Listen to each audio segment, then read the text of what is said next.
और मैं गर्व कहता हूं कि मैं पटवासेरी का हूं। अब पटवासेरी के अंदर उमर खान जैसे लोग बसते हैं। अब यहाँ पे बुटलेकर, गुनेगार, लूखे, टपोरी, एंटी सोशल, ये उनका पटवासेरी नहीं रहा, अब उमर खान का पटवासेरी हो गया है। हमारे बच्चे अब्दुल लतीफ़ के रास्ते पे, राष्ट्र विरोधी रास्ते पे ना चले।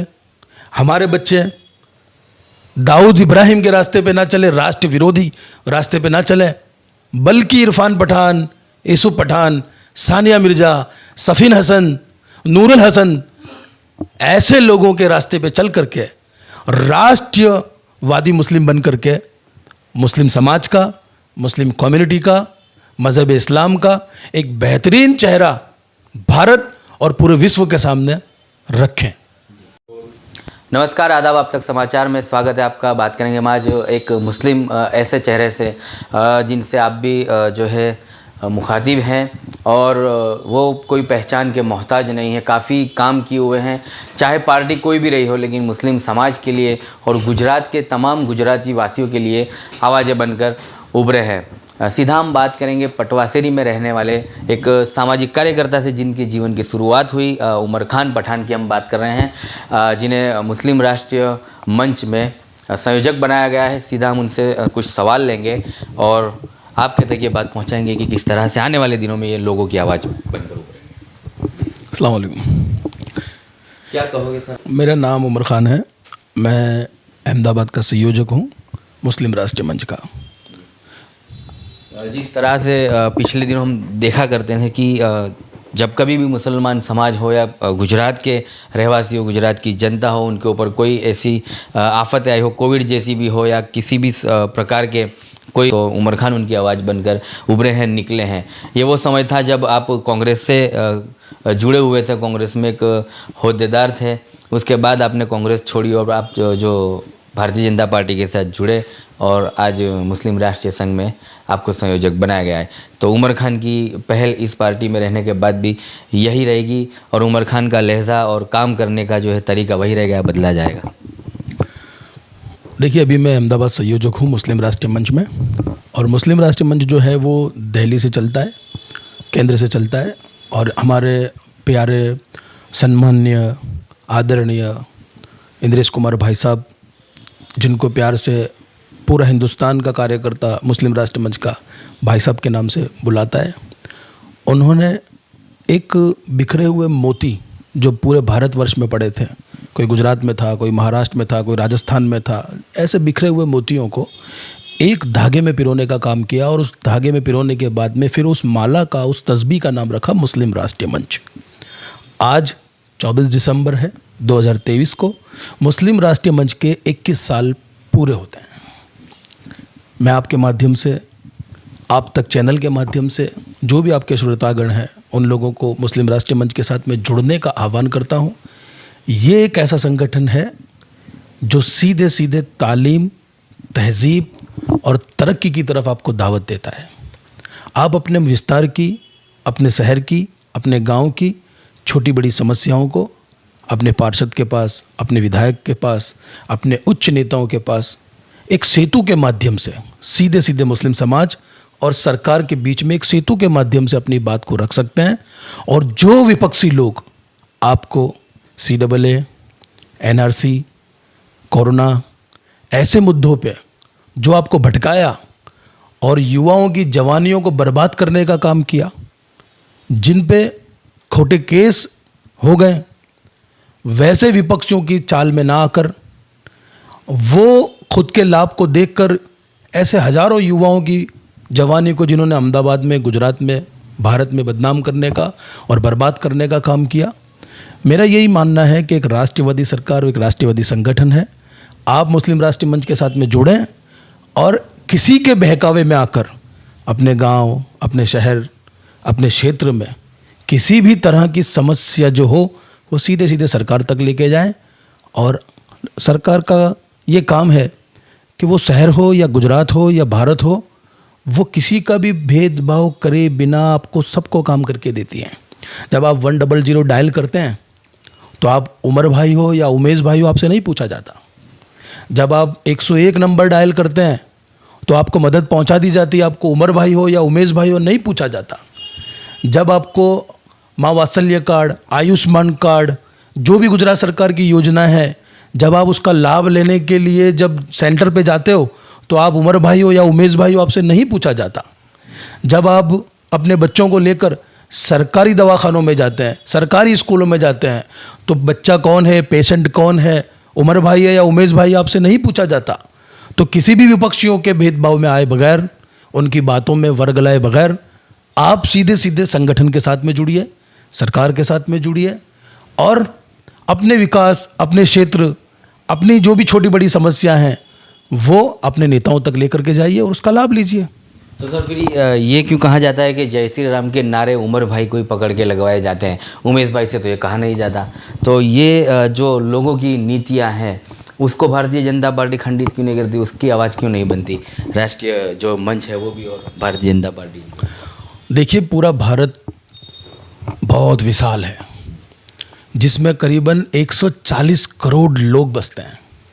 जैसे कि आप मेरा इंटरव्यू ले रहे हो और मैं आपको इंटरव्यू दे रहा हूँ, लेकिन जो पीछे बैकग्राउंड में छोटी मोटी आवाज़ें आती है उसको हम लोग इग्नोर करते हैं। ऐसे 140 करोड़ लोगों के देश में छोटी मोटी जो घटनाएं होती हैं उसको इग्नोर करना चाहिए। और कोई पानी बोलता है, कोई वाटर बोलता है, कोई जल बोलता है, लेकिन उसका जो अस्तित्व है वो वही रहता है। मैं बहुत ही जिम्मेदारी के साथ कहता हूँ, कोई भगवान श्री राम कहता है तो कोई इमाम हिंद कहता है। किसी ने भगवान राम कह दिया, हमने इमाम हिंद किया। तो ये सब बातों को लेकर के अगर हम बैठे रहेंगे तो आगे जो 1000 वर्ष का, अब हमारे ऑनरेबल प्राइम मिनिस्टर भारत, हमारे सम्माननीय आदरणीय, जिनको हमारी उम्र भी लग जाए, ऐसे नरेंद्र भाई मोदी जी, जो 72 ईयर्स होने के बावजूद भी 72, लेकिन ऐसा लगता है जब वो काम करते हैं और जब फील्ड पे निकलते हैं तो 2 आगे लग जाता है और 7 पीछे आ जाता है। ऐसा लगता है कि कोई 27 साल का नौजवान है जो दौड़ दौड़ कर भारत के लिए काम कर रहा है। तो हमें नरेंद्र भाई को मजबूत करने की ज़रूरत है, संगठन के साथ में जुड़ने की ज़रूरत है और हम आशा करते हैं कि अब आने वाले जो इलेक्शन है उसके अंदर मुस्लिम समाज, लघुमती समाज, अधर समाज के साथ में, बहुसंख्यक समाज के साथ में मिल कर के, चाहे गुजरात हो, चाहे पूरा भारतवर्ष हो, मुझे ऐसा लगता है कि 400 प्लस सीटें आएगी भारतीय जनता पार्टी की और इसके अंदर एक बेहतरीन भारत निकल के उभरेगा। तो जिस तरह से आपने नरेंद्र मोदी के काम करने की जो क्षमता बताई है, 27 ईयर्स के जब वो काम करते हैं तो दिखते, तो वही 27 साल के युवा मुस्लिमों को क्यों टिकट नहीं देते? अब आने वाले 2024 में लोकसभा भी है, पिछले विधानसभा तो हमने देखे कि काफ़ी योगदान रहा है भारतीय जनता पार्टी को जिताने में, और अब तक की सारी सीटें का आप आंकलन कर ले, दरियापुर की सीट की अगर हम बात करें तो उमर खान की भी काफ़ी मेहनत रही है और दरियापुर विधानसभा से भारतीय जनता पार्टी को अच्छी जीत हासिल हुई है। तो सिर्फ योगदान ही रहेगा मुस्लिमों का या मुसलमानों को क़यादत भी मिलेगी, चुनावों के अंदर टिकट भी दिया जाएगा? आप तक के पत्रकार तनवीर भाई, आपने बहुत बेहतरीन सवाल पूछा। जिस भी क्षेत्र से अगर कोई जीता जा सकता है मुस्लिम, उसको अगर पार्टी ऊपर लेवल से टिकट देती है तो मिलनी चाहिए। जैसे हमारे आदरणीय गनी कुरैशी साहब, बरोड़े वागरा से उनको आज से कुछ वर्षों पहले उनको टिकट दी थी भारतीय जनता पार्टी ने, लेकिन हालात ऐसे थे कि वो जीत नहीं सके।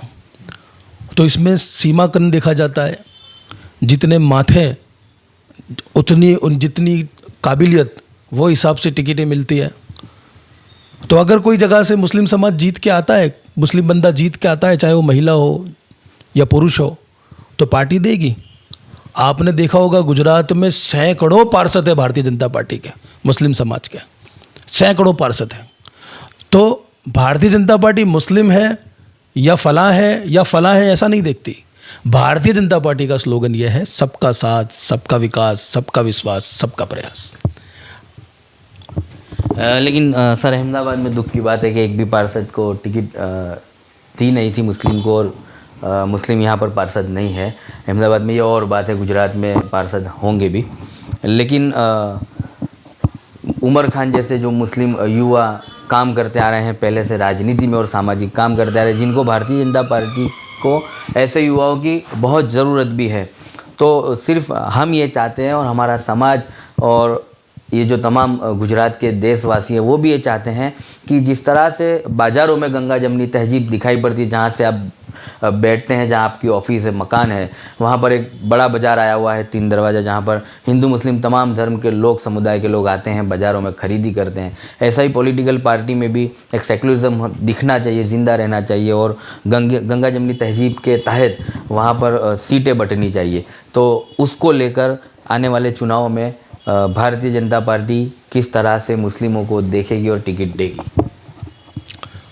देखिए, वो तो भारतीय जनता पार्टी के प्रवक्ता बेहतर जाने, लेकिन मुस्लिम राष्ट्रीय मंच में हूँ संयोजक, और आपने वहाँ से स्टार्ट किया और अब भारतीय जनता पार्टी की तरफ मोड़ दिया। तो आप भारतीय जनता पार्टी के प्रवक्ता से पूछिएगा, बाकी के जो भी आपके सवाल हैं वो आपको बेहतरीन अंदाज से अब जवाब देंगे। लेकिन मैं दरियाब विधानसभा 51 की बात कर दूँ, आपने जिस तरह से कहा कि मुस्लिम समाज को टिकट नहीं मिलती, मुस्लिम समाज को प्रतिनिधित्व नहीं मिलता, तो ये माइनॉरिटी की सीट है। दरियापुर विधानसभा 51 में पूर्व धारासभ्य माइनॉरिटी समाज में से आते थे। अभी जो है कौशिक जैन साहब है, जैन साहब, वो भी माइनॉरिटी में से आते हैं। तो दरियापुर विधानसभा 51 की माइनॉरिटी की सीट माइनॉरिटी के पास में है। दरियापुर विधानसभा 51 की सीट, माइनॉरिटी की जो सीट है वो माइनॉरिटी के पास में है। अभी दरियापुर विधानसभा 51 का प्रतिनिधित्व जो कर रहे हैं वो जैन समाज से हैं और वो कौशिक भाई हैं। हो सकता है 20-30 साल के बाद, क्योंकि अब मुझे नहीं लगता कि दरियापुर विधानसभा 51 की सीट कौशिक भाई या भारतीय जनता पार्टी 30 साल तक भी छोड़ेगी। तो वो 30 साल तक ना छोड़ो और माइनॉरिटी में है, तो आने वाले 5 साल के बाद माइनॉरिटी से तो उमर खान भी आते हैं। तो भारतीय जनता पार्टी को ये भी होना चाहिए कि आने वाले 5 साल के बाद उमर खान को लड़ाया जाए, माइनॉरिटी समाज से आप भी हो। मुझसे आप मुस्लिम राष्ट्रीय मंच के सवाल करिए। अहमदाबाद संयोजक हूँ मैं, तालीम, तहजीब और तरक्की पे बात कीजिए। मैं जो हूँ वो एक समर्थक हूँ और पार्टी भली भांति जानती है और बहुत ही उतार चढ़ाव देखने पड़ते हैं पार्टी को, तब जाके पार्टी किसी को नेतृत्व देती है और किसी को सौंपती है। मैं मध्य प्रदेश की बात करूं तो एक मजदूर और सामान्य वर्ग के साहू साहब को उन्होंने टिकट दी, जिनके बच्चे के ऊपर आतंकियों ने और हमला किया था, मार दिया था। बाद में भारतीय जनता पार्टी ने मध्य प्रदेश से उनको टिकट दी और एक मजदूर को विधायक बना दिया। तो ये वो दो लोग हैं, नरेंद्र भाई और अमित भाई, कि जो सोना बनाना, कुंदन बनाना, हीरा बनाना, कब किसे बनाना वो जानते हैं। और वैसे भी भारत पे जब जब ज़रूरत पड़ी है तो मोहनदास करमचंद गांधी हो या सरदार वल्लभ भाई पटेल, या अभी मैं नवे युग के गांधी, मैं नए युग के महात्मा नरेंद्र भाई को संबोधता हूँ कि आज के दौर के कोई अगर महात्मा है हमारे युवा पीढ़ियों के लिए तो नरेंद्र भाई हमारे लिए महात्मा है, हमारे लिए अमित भाई सर्वोपरि है। भारत के अंदर दो लोगों का प्रभुत्व हमेशा रहा है। पहले भी 2 गुजराती थे और आज भी 2 गुजराती हैं, और आशा करता हूँ कि जब तक दुनिया कायम रहेगी भारत और भारतवासियों का 2 लोगों का प्रभुत्व हमेशा रहेगा। चलिए, तो उमर खान से ये एक सवाल आखिरी लिया जाएगा कि हम लोग थोड़ा भारतीय जनता पार्टी से हट तो नहीं सकते क्योंकि आप जुड़े हो उससे, और मुझसे जो मुस्लिम राष्ट्रीय मंच से भी आप अभी संयोजक हो। विकास को लेकर अगर माइनॉरिटी की बात की जाए, वही 27 वर्ष के वड़ा प्रधान जब काम करते दिखते हैं, तो अब आने वाले दिनों में उनको ये चाहिए कि माइनॉरिटी में विकास के मुद्दों को भी लिया जाए 2024 के पहले या 2024 के बाद। क्योंकि जुहापुरा सरखेज की अगर हम बात करें तो काफ़ी बड़ी लोकसभा सीट अडवाणी की जो समय से, लाल कृष्ण आडवाणी के समय से वहाँ की लोकसभा भारतीय जनता पार्टी के खाते में रही और विधानसभा भी भारतीय जनता पार्टी के खाते में ही है। वहाँ का भी विकास को लेकर काफ़ी सवाल है। एक ओवरब्रिज चाहिए वहाँ की जनता को, आवाम को, जो ट्रैफिक की समस्या से जूझ रहे हैं, काफ़ी मौतें हो रही। सीधा हम आते हैं 3 दरवाज़ा में। भद्रकाली के आसपास काफ़ी डेवलपमेंट हुआ है, विकास काफ़ी हुआ है, लेकिन उस जहाँ उमर खान बैठे हैं वहाँ पटवासीरी विस्तार में आने वाले दिनों में विकास की आवाज़ उमर खान किस तरह उठाएंगे। तो इन तमाम मुद्दों पे, माइनॉरिटी समाज के विकासों के मुद्दे पर उमर खान कैसे आवाज़ बनकर निकलेंगे, जो हम और आवाम उस उमर खान को देखना चाहती है जिस समय पर कांग्रेस पक्ष में उमर खान काम करते थे और भारतीय जनता पार्टी का एक समय पर विरोध करते थे, और वो विरोध तमाम मीडिया कवर करती थी क्योंकि वो विरोध की जो वजह बनती थी उमर खान होता था और लोगों के लिए निकलते रहते थे। देखिए, डिफरेंट वक्त पे डिफरेंट काम करने पड़ते हैं, तरीका बदलना पड़ता है। मैं मुस्लिम हूँ तो मैं ईद के दिन सिवैयाँ बनेगी इसका महत्व जानता हूँ, लेकिन अगर आपने ईद के खुतबे के बाद सिवैयाँ नहीं बनाई और कोई दूसरी डिश बना दी, चाहे सिवैयाँ से महंगी हो, तो उसका महत्व ख़त्म हो जाता है। जब हम रमज़ान का महीना चलता है और रोज़ा इफ्तार के लिए बैठते हैं तो हमें मगरिब की अजान के 5 मिनट पहले इफ्तियारी ही चाहिए। अगर इफ्तियारी नहीं होगी तो नहीं चलेगा। तो जो वक्त की मांग होती है वो वक्त पे अगर आप दे दो तो ही काम बनता है। मैं पूर्व पार्टी में जो भी था, मैंने बहुत कोशिश की समाज के 10 प्रश्न, 100 प्रश्न या 1000 प्रश्न सवालों को पूर्व विधायक के सामने ले जाने की, लेकिन पूर्व विधायक ने हमेशा एक ही बात की कि अपनी सरकार नहीं है, अपनी सरकार नहीं है, अपनी सरकार नहीं है। फिर मुझे ख्याल आया 7, 12 और 17 के इलेक्शन के बाद कि हम सरकार में चले जाएं, विधायक को छोड़ दें, पूर्व विधायक को।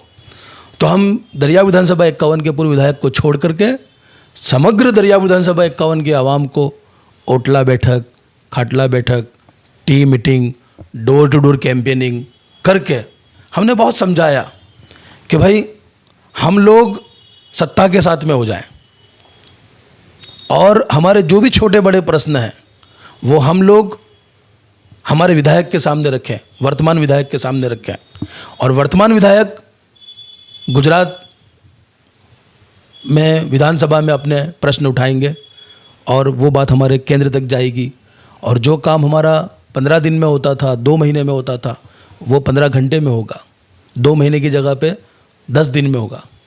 तो डिफरेंट तरीक़ों से काम करना पड़ता है। आने वाली जो चुनाव होंगे, अब वो प्रधानमंत्री जी के इलेक्शन आएंगे और संजोगों का जोग देखें, वक्त देखें कि जिसके ख़ानदान में 3 प्रधानमंत्री हैं, जिसके ख़ानदान में 3 प्रधानमंत्री हैं, वो प्रधानमंत्री बनने के लिए भारत की गली गली कूचे कूचे घूम रहा है, लेकिन जनता ने, प्रजा ने उन्हें नकार दिया है। और जिनके ख़ानदान में कोई पॉलिटिकल बैकग्राउंड नहीं है, वो इंशाअल्लाह 2024 में तीसरी मर्तबा नरेंद्र भाई प्रधानमंत्री बनने जा रहे हैं। तो ये भारत की जो पब्लिक है वो नरेंद्र मोदी जी के नेतृत्व में, अमित शाह जी के नेतृत्व में खूब फूली है, पनपी है।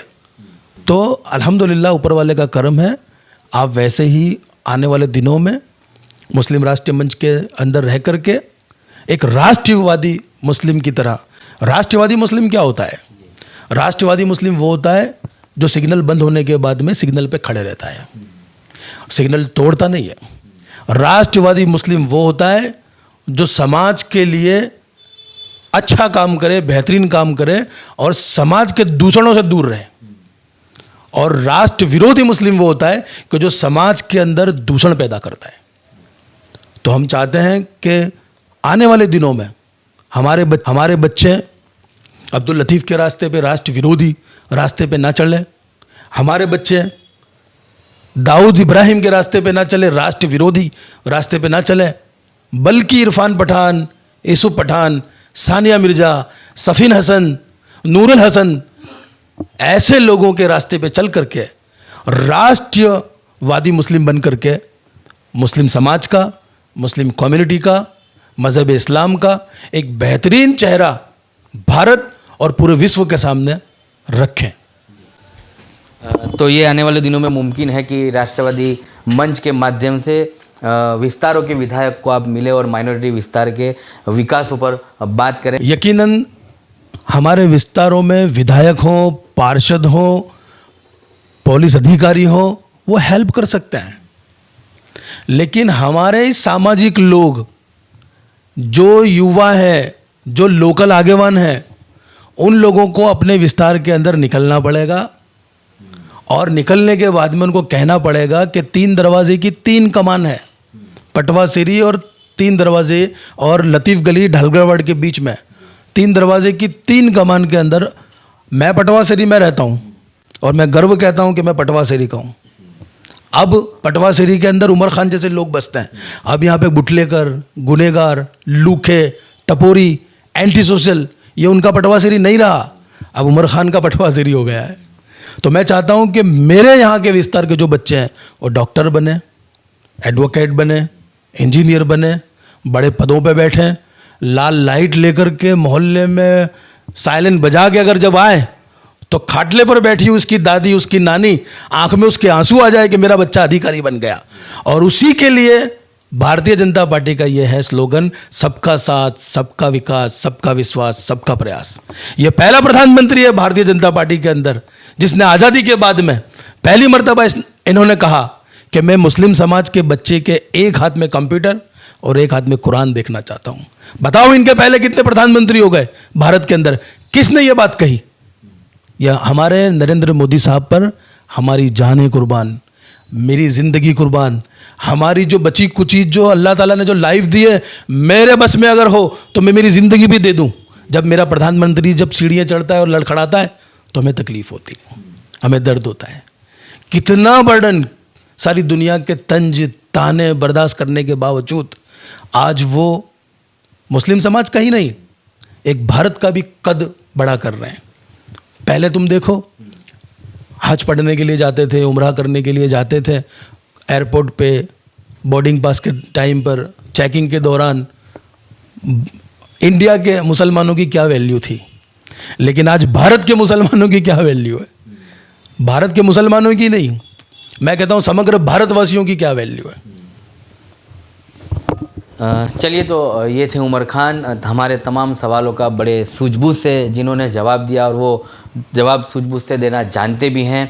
अब ये तमाम पॉलिटिकल पार्टियों को ये देखना चाहिए कि ऐसे युवा नेता जब इनकी पार्टियों से जुड़ते हैं और इनकी पार्टियों को जिताने तक का सफ़र तय कराते हैं। दरियापुर विधानसभा कोई छोटी गेम नहीं थी, बहुत ही बड़ा मुश्किल सफ़र था जो उमर खान की मेहनत से ये सफ़र को पार हुआ है, सफ़र तय कर पाई है भारतीय जनता पार्टी। आने वाले दिनों में हम भी ये चाहते हैं, यहाँ की आवाम भी ये चाहती है कि उमर खान के पास भारतीय जनता पार्टी की तरफ से ऐसी कोई जवाबदेही हो जो विकास के कामों को लेकर, मुस्लिम समाज को लेकर आगे निकले। उमर खान को जो जनता का प्रतिनिधित्व दिया जाए आने वाले दिनों में, जो हर समाज ये चाहता है कि हमारे समाज से भी क़यादतें खड़ी हो। जो अक्सर असदुद्दीन ओवैसी AIMIM के जो है राष्ट्रीय अध्यक्ष कहते हैं कि हम क़यादत बढ़ाना चाहते हैं मुस्लिमों की, ऐसे तमाम समाज चाहते हैं। देखिए, आदिवासी की अगर हम बात करें, पिछले दिनों में चेतर वसावा को लेकर कितनी आवाज़ें उठी। आदिवासी खुद समाज ये चाहता है, अब तो दलित समाज भी ये चाहता है, तो हर समाज अपनी अपनी जो है बातें रखता है। उमर खान को भी भारतीय जनता पार्टी समझे, जो कांग्रेस ने गलती की थी उस समय पर, जिस समय पर उमर खान रोडों पर, सड़कों पर निकलते थे और लोगों की आवाज़ बनकर उभरते थे और भारतीय जनता पार्टी का विरोध करते थे। ऐसे समय पर विरोध करते थे जहां पर भारतीय जनता पार्टी का जो है आवाम के तरफ फैसला नहीं होता था। उस समय पर उमर खान जब लोगों की आवाज़ बनकर उठते थे, आज वही उमर खान भारतीय जनता पार्टी के साथ जुड़े हैं। तो अब आने वाला दिन ही ये तय कर पाएगा कि उमर खान जैसे ऐसे किसे मुस्लिम नेता हैं जिनको भारतीय जनता पार्टी उनका कद बढ़ाएगी और उनको क़यादतें उनके हाथ में सौंपेगी।